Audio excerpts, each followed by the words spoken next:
As you walked through the woodland, you may well have seen some evidence of lots of tree felling, with pink dots marking trees yet to be felled.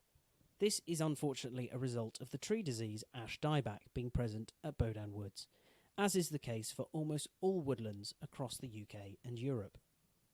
Ash dieback is caused by a fungus which gets into the tree through the leaves, and then affects the timber by making it more brittle and weakening it, causing dieback from within the tree.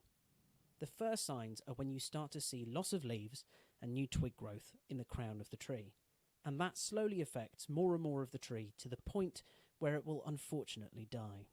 Often the ash dieback won't progress that far before it weakens the tree enough to allow a secondary pathogen, which could be another fungus or infection, to get in and kill the tree even more quickly. What we've seen in our woodlands across Berkshire and across the rest of the country is the speed at which ash dieback can spread. This is because the fungus that grows on the leaves releases spores which can be carried by the wind, spreading the disease very quickly.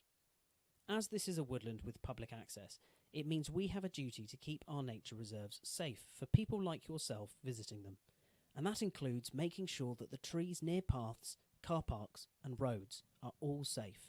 So sadly, as a result of that, we have taken the difficult decision to fell affected ash trees that are growing within a distance where they could fall onto a path.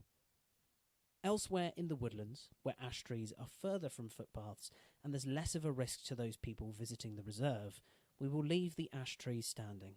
Sadly, most of them will still die. Depending on the studies you read, anything between 80 and 99% of ash trees will die. But there could be a small percentage which are resistant to ash dieback. So wherever possible, where we can leave trees to do their own thing and either slowly decompose or resist the disease, we will leave them to do that. As a result of the felling, there is a lot more open space within the woodland, which is a benefit in its own right. In the same way as coppicing or creating woodland rides, it will let light into the woodland floor and have a positive impact for some species like woodland flora, butterflies and some of the scrub species.